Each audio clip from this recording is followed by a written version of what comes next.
Nshuti mukunzi w'umurongo wo kwezwa cyangwa se kwezwa channel, reka nongere ngusuhuze mu izina rya Yesu Kristo. Amahoro y'Imana abane nawe. Uyu mwanya tugiye kongera kurebera hamwe icyo ijambo ry'Imana ritubwira muri iki gihe giheruka amateka y'isi.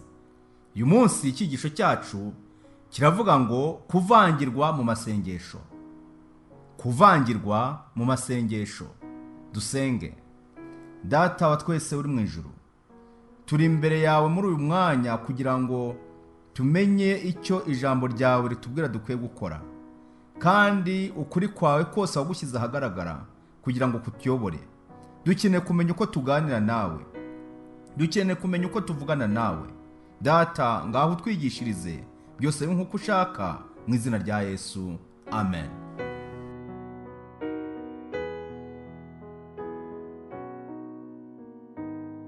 Kuvangirwa mu masengesho. Abantu benshi babasha kugira uburyo bavangirwa.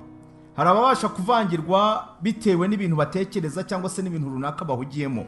Ariko uyu munsi wa none dukwiye kumenya ko mu kintu cyagiye gihangayikisha isi n'abantu batandukanye, baba abubaha Imana n'abatayubaha, baba abavugira Imana n'abatayivugira, ni ukumenya uburyo bakwiye kuvugana n'Imana n'uburyo bakwiye gusabana nayo.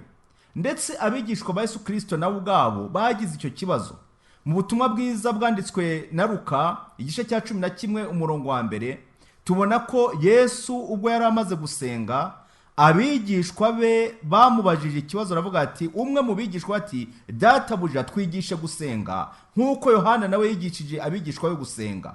Abantu b'Imana kumenya uko bakwiye kuvugana n'Imana, kuganira nayo cyangwa se gusenga birakwiriye. Umwami Yesu Kristo yigishije isengesho abantu twese tugomba kureberaho. Ni model, ni urugero, icyitegererezo, uburyo abantu bagomba kuvugana n'Imana umuremyi wabo. Uyu munsi tugiye kurebera hamwe amagambo aboneka mu butumwa bwiza bwanditswe na Matayo igice cya 6. Turahera ku murongo wa 5. Hano ni Yesu Kristo umwami wacu, umukiza wacu, agaragaza uburyo dukwiriye gusenga.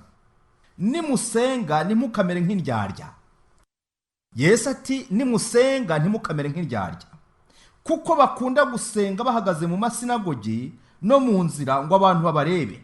Ndababwira ukuri yuko bamaze kugororerwa ingororano zabo. Abantu basenga ari indyarya, rimwe na rimwe bagasenga mu buryo bwo kugira ngo bigaragaze. Yesu Kristo ati, abo bantu niyo basenga mu buryo bwo kwigaragaza, bakajya ahantu basa naho bagira ngo abantu babarebe, bamaze kubona ingororano zabo. Kugira ngo tunyurane nabo ngabo, Kristo yatanze iyihe nama? Ati, weho nusenga ujye winjira mu nzu, banze ukinga urugi, uhereko usenge so mwihereranye. Noneho si icyo gusa yagarukiyeho, ahubwo yagaragaje ko tugomba bwa mbere kwirinda uburyarya. Uburyarya ni ikigeragezo gikomeye, ni icyorezo. Abantu bararyaryana ubwabo, noneho barangiza kuryaryana ntibigarukira, ahubwo bakumva ko bagomba kuryaryana n'Imana. Imana wayiryarya utese? Ntibishoboka. Noneho umurongo wa 7 w'iki gice cya 6 cy'ubutumwa bwiza bwanditswe na Matayo, dukomeze twumve icyo umwami wacu atubwire. Namwe nimusenga, arimo aratanga imiburo, aratanga inama, aratanga umurongo ngenderwaho. Bwa mbere avuze ati, mwirinde uburyarya, mwirinde no gusenga mwiyerekana ngo mujye ahantu abantu babarebe, babatangarire, bahurure. Oya, namwe nimusenga ntimukavuga amagambo muyasubiramo hato na hato nk'uko abapagani bagira. Abapagani nuvuga ngo ni abatakebwe mu mitima, abantu batahindutse, abantu batazi Imana babwira. Abo ngabo nibo Bibiliya igeranye n'abapagani. Bibwira ko kuvuga amagambo menshi ari byo bituma bumvirwa. Nuko ntimugase nabo, kuko so azi ibyo mukennye mutaramusaba. Imana yacu na mbere yuko tubumbura akanwa ibibizi. Ahubwo gusenga kwacu ni ukugaragaza, ni ukwatura, ni ukugira ngo tugaragaze iki turimo, ibyifuzo byacu bibasha kugera imbere y'Imana. Yesu rero hano araduha umurongo w'uburyo abantu b'Imana bakwiye kumera, kwirinda uburyarya. Ikindi, noneho tukirinda kwiyerekana. Noneho tukamenya yuko tugomba kuvanaho inkomyi zose. Ati, nujya kuvugana n'Imana, nuvugana na so mu ijuru, data wa twese wo mu ijuru, jya ubanza uvaneho inkomyi zose uzigizeyo, ubanza ukinga urugi, wihererane na so mu ijuru. Nuko se ureba ibyo aherereye azakugorora, azakumva. Kandi wivuga amagambo menshi, utondobekanya amagambo uvuga usubiramo nk'aho Imana ubwira ari Imana itumva, kubera ko na mbere yuko watura, na mbere yuko ugira icyo cyifuzo, Imana ibizi icyo ugendereye, icyo ukeneye irakizi, ariko igikenewe ni ukugaragaza niba koko ubikeneye, niba ubyifuza. Niyo mpamvu gusenga ari ngombwa. Yesu Kristo yagaragaje umurongo muzima w'imisengere ati, nidusenga dukwiye kuvuga tutya tuti, Data wa twese uri mu ijuru, izina ryawe ryubahwe, ubwami bwawe buze, ibyo ushakaho mu isi nk'uko ho mu ijuru. Bwa mbere tugomba kumenya ko twese turi abavandimwe, twese dukomoka ku Mana imwe. Yesu ati, nimusenga ngo Data wa twese uri mu ijuru. Nta muntu usenga Imana wagombye kumva yuko yagira uruhare n'umugambi wo kuvutsa mugenzi w'ubuzima, kubera ko twese dusangiye umubyeyi, twese twavuye ku Mana, niyo muremyi wacu, niyo Data, niyo ifite umwuka wo guhumeka mu biganza byayo, niyo imenya imigendere yacu, niyo imenya imiryamire yacu n'imibyukire yacu. Iyo Mana niyo Data wa twese. Izina ry'Imana rikwiye kubahwa tukarihesha icyubahiro. Yesu ati, ubwami bwawe buze. Yagaragaje ko tugomba guhora dufite icyifuzo cy'uko ubwami bw'Imana buza. Ibyo ushaka beho mu isi nk'uko mu ijuru. Mu ijuru ibiremwa biriyo byubaha Imana, ubushake bw'Imana mu ijuru burubahirizwa. Na hano mu isi niko byagombye kumera. Mbese ntabwo ubuzima bwawe ari ubutuma ubwami bw'Imana butinda, usa naho wigize kugaruka kwa Kristo, cyangwa se ukarwanya ibyo kugaruka kwa Kristo, kuko hano avuga ngo ubwami bwawe buze. Ubu bwami bwa Kristo tuzi ko igihe kizagera ubwami bw'Imana bukimika ubwo Kristo azaba aje ku bicu byo mu ijuru. Uduhe none ibyo kurya byacu by'uyu munsi. Abantu b'Imana bagomba kumenya ko kubaho kwabo bibatunga bituruka ku Mana yo mu ijuru, iyo ngiyo yaturemye. Uduharire imyenda yacu nk'uko natwe twahariye abari mu imyenda yacu. Ntuduhane mu bitwoshya, ahubwo udukize umubi, kuko ubwami n'ubushobozi n'icyubahiro ari ibyawe none n'iteka ryose. Amen. Kristo ati, uduharire imyenda yacu. Imana mu kuyisaba dukwiye kumenya ko ari Imana ibabarira, ni Imana igira imbabazi. Ibyo twagiye twikorera bibi, ibyo twayicumweho, iyo ikubabariye, iyo ikwakiriye, irabihanagura ikabijugunya kure rwose. Ariko noneho ntabwo tugomba kugira urwitwazo rwo kumva ko Imana izatubabarira ibyaha twebwe tutababarira abandi. Niba hari abaguhemukiye, niba hari abantu ufitanye nabo ikibazo, wagombye kugira umutima ubabarira, umutima utanga imbabazi, noneho ukamenya ko n'Imana uko yakubabariye nawe ariko ukwiye kubabarira abandi.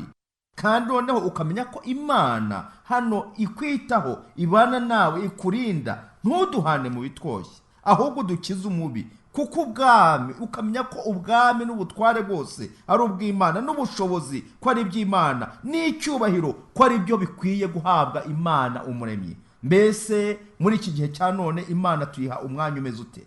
Kuvangirwa mu masengesho. Hari umuntu umwe wigeze kuntangaza, yari umubwiriza uyoboye amateraniro, noneho arangije arasenga, asenga isengesho. Bantu b'Imana, bantu basenga, abanyamasengesho, bantu mushaka kugira igihe cyo kuvugana n'Imana, mwitonde. Maze umuntu arasenga, yarayoboye amateraniro yarimo abantu bagera hafi ku 5,000 cyangwa se birenga. Maze ubwo yasengaga, asenga isengesho atitaye ko kuba mu iteraniro harimo abantu barwaye, abantu bose bari bapfukamye. Maze arasenga ahera mu ijuru. Uko urugamba mu ijuru rwabaye nuko Satani yigaragambije mu ijuru, avuga ibya Rusuferi. Arangije arabivuga avuga ukuntu Imana yigishije Rusuferi ibintu byose akananirana. Arakomeza urugendo rurerure, nanjye nshatse kubisubiramo byatuma hari imvuga byinshi.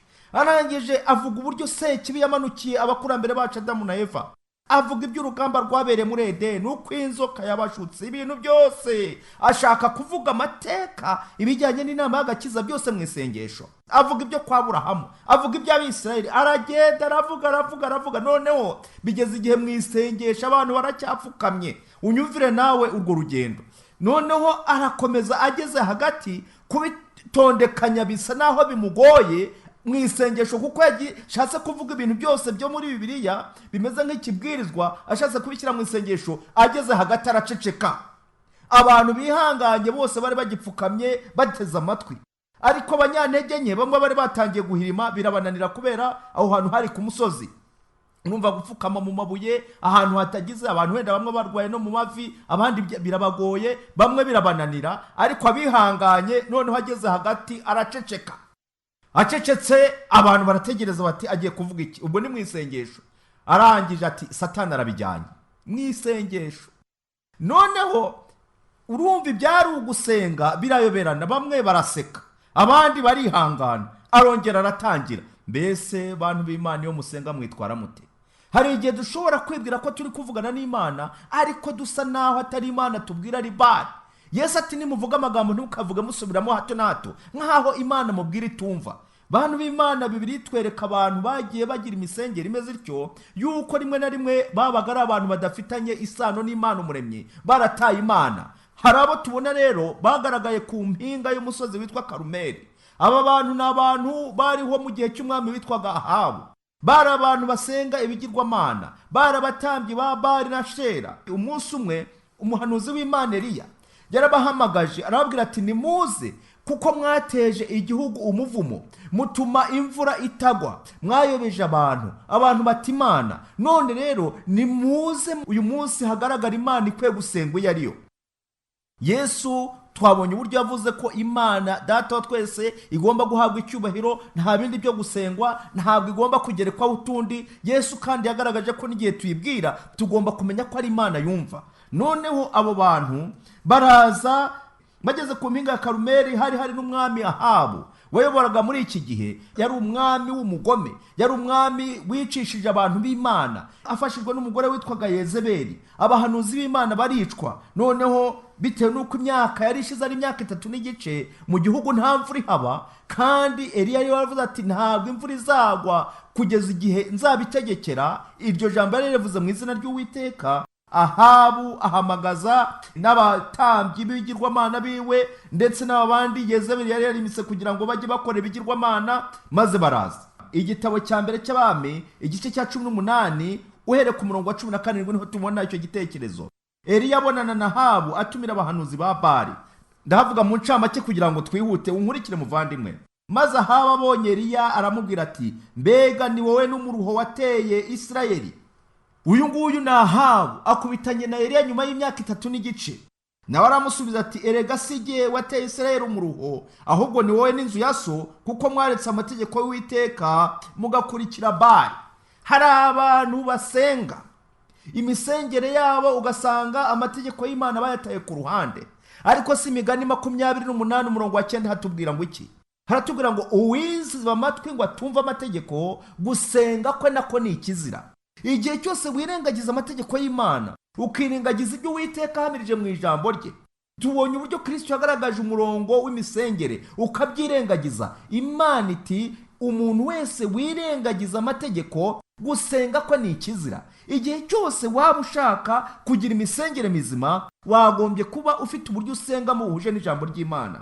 Hano Eliya yaturira umwami ati ntabwo ari jye wateje Isirayeli umuruho, ahubwo ni wowe n'inzu ya so, kuko mwaretse amategeko y'Imana mugakurikira Bari, ibigirwamana bitabasha kugira icyo bimarira abantu.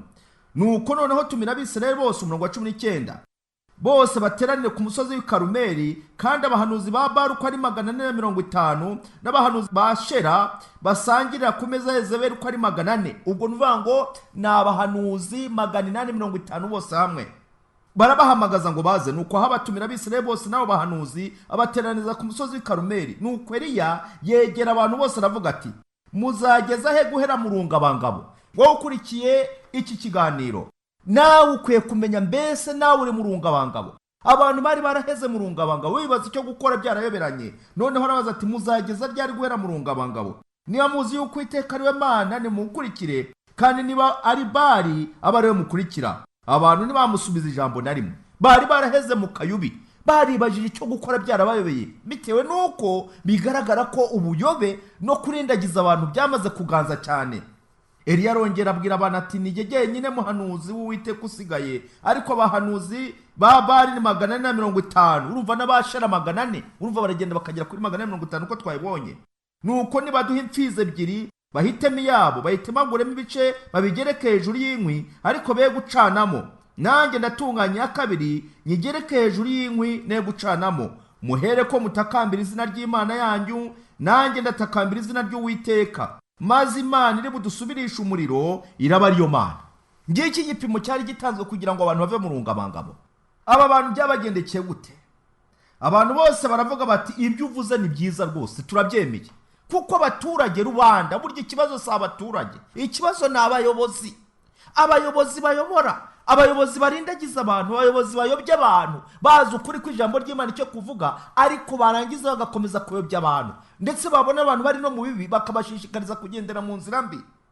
Nuko rero abwira abahanuzi ba Barati, ngaho nimuhitemo iyanyu mfizi, abarimwe mubanza kubaga kuko uwo muri benshi, maze mutakambira izina ry'Imana yanyu, ariko nimucanemo. Nuko bazana imfizi bahawe barayibaga, maze batakambira izina ry'Abari uhereye mu gitondo ukageza ku manywa y'ihangu, bavuga bati nyamuna Bari twumvire. Ariko ntihagira ijwi ryumvikana cyangwa basubiza n'umwe, basimbukira hirya no hino ku gicaniro bubatse. Unyumvire, abantu batakamba ngo kuva mu gitondo bageza nimugoroba baravuga bati nyabuna Bari dutabare, nyabuna Bari twumve. Ariko ngo bageza n'igihe batangira kwikoza hirya no hino bashakisha uburyo Bari yabatabara, ariko baraheba. Noneho si n'ibyo gusa, ahubwo ngo bagejeje ku manywa y'ihangu Eliya arabashinyagura ati erega nimutere hejuru kuko ari ikigirwamana. Hano bamvuze Imana, si Imana umuremyi, ni ikigirwamana. Yenda ubu yiyumvira, cyangwa hari aho igannye, cyangwa se yazindutse, cyangwa irasinziriye, ikwiriye gukangurwa.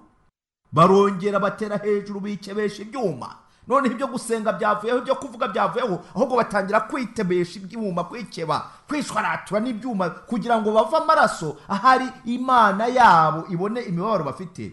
Ngo batangira kwikebesha ibyuma n'intambi nk'uko basanzwe babigenza, byari akamenyero kabo, kugeza aho amaraso yabereye imyishori kuri bo, maze ku gicamunsi barakotsora. Noneho si ugusenga byoroheje, si no kuvuga byoroheje, nta nubwo ari ugusubira mu magambo buri mwanya, ahubwo ngo bigeze ku gicamunsi barakotsora, bavuza induru, baraboroga nk'aho Imana koko bari guhamagara Imana, bari kubwira Imana itumva. Noneho ngo ariko ntihagira ijwi ryumvikana cyangwa usubiza cyangwa babitaho n'umwe. Yesu mu gihe atubwiraga ati nimusenga ntimukamere nk'indyarya, nimusenga ntimukavuga amagambo basona hato na hato, nimusenga mujye mumenya ko Imana mubwira ibumva. Dore icyo yangaga ko twakora niki, yangaga ko tumera nk'aba basengaga Bari na Shera, basengaga ibigirwamana bitumva bidakiza. Twebwe aho abasenga Imana Data wa twese wo mu ijuru, dukwiye kumenya ko Imana dusenga ni Imana ibera hose icyarimwe. Ubwami bwayo buraganje, ubutware bwayo buraganje, icyubahiro cyayo cyuzuye ijuru n'isi. Ntabwo dukwiye kumva ko Imana dusenga ari Imana itumva. Izina ry'Imana rihimbazwe. Imana yacu ni Imana yumva, ni Imana isubiza. Yesu noneho yabigaragaje neza mu buryo butangaje ati mutaranabumbura iminwa ngo muvuge ibizi ibyifuzo byanyu, ibifite n'igisubizo, ifite ikigomba kudukorera. Igikenewe ni ukwatura tukagaragaza icyo dukeneye. Reka dukomeze turebe noneho mu gitabo cya mbere cy'Abami igice cya 18 umurongo wa 30. Noneho byagendekeye bite Eliya? Yayitegerezaga abo bantu uko bakotsora bitera hejuru, bavuga bati Bari twumve, ariko Bari reka da. Abandi bati Ashera nawe bahafi reka da. Bashakisha ibigirwamana byabo ko aricyo byakora, baraheba. Umurongo wa 30, Eliya ahera ko abwira abantu bose ati nimunyegere. Uru rugamba hari abantu barwitegereza. Abaturage bari bahuriye bose bazimagije umusozi. Noneho rero babwira ati rero nimunyegere, nimuze. Bigaragara ko abantu Imana babwira itumva. Ahari yari yasinziriye cyangwa se yazindutse, ariko ntako batagize. Noneho dore n'amaraso yavuye, bikebaguye, buzuyeho ibisebe amaraso. Dore neza ukuntu imibiri yabo yamaze guhinduka, babaye intere. None rero nimutuze, nimurekeraho munyegere. Umurongo wa 31, nuko Eliya yenda amabuye 12 uko umubare w'imiryango ya bene Yakobo wanganaga, ari we ijambo ry'Uwiteka ryagizeho riti Isirayeli niryo ribaye izina ryawe. Nuko ayo mabuye Eliya ayubakisha igicaniro mu izina ry'Uwiteka, maze acukura impande zayo uruhavu rwajyamo indengwe ebyiri z'imbuto. Aherako agerekeranya inkwi, acagagura imfizi ayigereka hejuru y'inkwi, maze arababwira ati nimwuzuze intangwe nyamazi muyasuke hejuru y'igitambo n'inkwi. Arababwira ati nimwongere bwa kabiri, bongera ubwa kabiri. Arababwira ati nimwongere ubwa gatatu, bongera ubwa gatatu. Amazi arasendera agota igicaniro yuzura rwa ruhavu. nuko agejeje igihe cyo gutamba igitambo cyane mugoroba, ubwo ndi ku murongo wa 36, Eliya umuhanuzi yegera igicaniro aravuga ati, Uwiteka Mana ya Aburahamu na Isaka na Isirayeli, uyu munsi bimenyekane ko ari wowe Mana mu Bisirayeli, kandi ko ndi umugaragu wawe, nkaba nkoze ibyo byose kubw'ijambo ryawe. Nyumvira Uwiteka, nyumvira, kugira ngo abantu bamenye ko ari wowe Mana, kandi ko ari wowe ugarura imitima yabo. Mwumva isengesho rya Eliya, ntabwo risabye amagambo menshi cyane, reka da, ahubwo avuze amagambo make rwose, avuga ati, Uwiteka, uyu munsi bimenyekane ko ari wowe Mana yonyine ikwiye gusengwa. Noneho mwumve isengesho rya Eliya, ntabwo rihereye mu gitondo ngo rigeze nimugoroba, ahubwo Eliya avuze amagambo make cyane muri uwo mwanya wo gutamba igitambo, umwanya wo gusabiramo Imana, umwanya wo kwiherana n'Imana. Arangije ngo umurongo wa 38, uwo mwanya umuriro w'Uwiteka uramanuka, utwika igitambo cyoswa n'inkwi n'amabuye n'umukungugu, ukamya amazi yari mu ruhavu yose, maze abantu bose ayibonye bikubita hasi bubamye baravuga bati, Uwiteka niwe Mana, Uwiteka niwe Mana. Haleluya. Ntabwo byasabye Eliya kugira ngo amare amasaha n'amasaha, ntabwo byasabye Eliya kugira ngo abanza yishwatagure, yekebagure, acagagure imyenda, ayigaragure hasi, yubike umutwe awuhondagure, ahari ati, Imana kuki utumva? Oya, Imana yacu ni Imana y'imbabazi, ni Imana yumva, ni Imana yiteguye gusubiza. Muntu w'Imana, nshuti y'Imana wo nkurikiye, wowe ukurikiye kwezwa cano, ndakurarikira kugira ngo uyu murongo Imana yashyizeho kugira ngo tuganireho ijambo ry'Imana, ugire igihe cyo kubana n'Imana, usuzume imisengere yawe, kuko hari inkomyi, hari uburyo Satani agenda azana abantu bakagira ko bavugana n'Imana, ariko mu by'ukuri imisengere idahwitse, imisengere idafite umurongo muzima. Imana ikugire neza, nk'uko twabibonye muri Matayo igice cya 6. Yesu ati, mwebweho nimusenga ntimukamere nk'indyarya. Ntabwo Imana dusenga ari Imana itumva. Imana dusenga si Imana itabasha gukiza, si Imana itabasha gusubiza, oya, ahubwo ni Imana nzima. Umurongo wa 7 nk'uko twabibonye mu gice cya 6 cya Matayo ngo, namwe nimusenga ntimukavuga amagambo muyasubiramo hato na hato nk'uko abapagani bagira. Urugero rw'abapagani tubabonye mu mpinga y'i Karumeli. Aba bantu bari kumwe na Eliya bagaragaje yuko umupagani ari uko asenga. Mbese imisengere yawe imeze ite? Eliya asenga ntabwo byamutwaye umwanya munini. Umuntu w'Imana iyo avuga akwiye kumenya ko Imana abwira yumva. Kandi ikindi, reka nkubwire, ushobora kuba rwose muri wowe ufite igishinja ku mutima cyuko wacumuye ku Uwiteka, ku Muremyi wawe. Ukwiye kumwegera ufite kwizera, uzi yuko Imana usenga, Imana ukorera, Imana uganira nayo, uvugana nayo, ari Imana yumva kandi ari Imana ibabarira. Reka turebe uburyo Kristo yagaragaje intsinzi n'uburyo dukwiye kumva ko Imana dusenga ari Imana nzima. Mu butumwa bwiza bwanditswe na Yohana igice cya 16 umurongo wa 23, ni ukuri ndababwira yuko icyo muzasaba Data cyose mu izina ryanjye azakibaha. Imisengere yacu igomba kuba iriho sinyatire, iriho kashe igendanye n'incungu yacu, yuko twacunguwe binyuze mu maraso Yesu Kristo. Yesu ati, icyo muzasaba Data cyose. Niyo mpamvu igihe usenga ugomba gusaba Imana Data, kandi igihe usabye byose ukabisaba mu izina rya Yesu Kristo, kuko nguwo niwe mahoro yacu. Ibyo duhabwa byose, imigisha yose tubona, kubaho kwacu kose, tubikeshwa twitangiye ati, icyo muzasaba Data cyose mu izina ryanjye muzagihabwa. Muntu w'Imana, saba Imana kugira ngo igufashe. Wirinde uburyo wavangirwa mu masengesho. Irinde ko umwanzi yakuriganya ngo uvangirwe, usanga uratekereza ibintu byo hirya no hino. Umukiza wacu ati, ubanze ukinga urugi, tanga umwanya, garura ibitekerezo byawe, umutima wawe uzana imbere y'Imana. Kandi wirinde yuko wasenga amasengesho nk'abapagani batazi Imana, maze ngo uvuge usubiramo hato na hato nk'aho Imana ubwira itumva. Eliya yavuze ijambo rimwe, Imana irasubiza ngo uwo mwanya abantu bose babona yuko Uwiteka ari Imana koko nzima, bose bubara hasi bati, Uwiteka niwe Mana, Uwiteka niwe Mana. Ndagusabira kugira ngo Imana ikube hafi, umenye yuko iri bugufi bwa buri muntu wese. Imana iri hafi yacu. Niyo mpamvu Kristo yatanze isezerano ryiza cyane tubona mu butumwa bwiza bwa Matayo igice cya 11, amagambo y'ihumure aboneka mu gice cya 11 umurongo wa 28 ndetse no 29 kugeza ku murongo wa 30. Amagambo meza, mwese abarushye n'abaremerewe nimuze musange ndabaruhura. Iyo dusenga Imana, iyo tuyegere mu masengesho, iratwumva kandi ikaturuhura.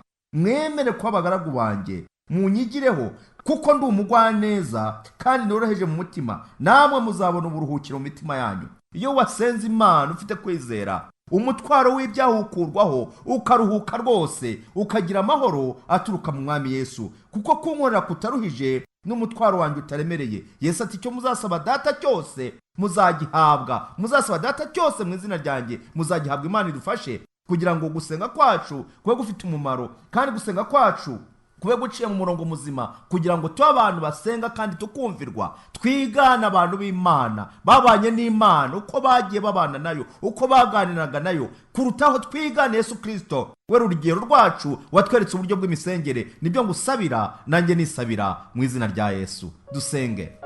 Data wa twese uri mu ijuru, turagushimiye kuko uri Imana yumva.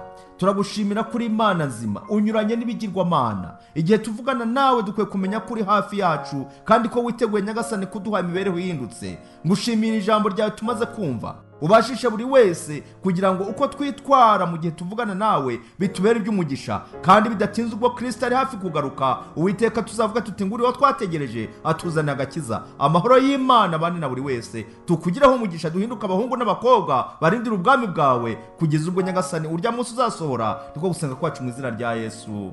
Amen.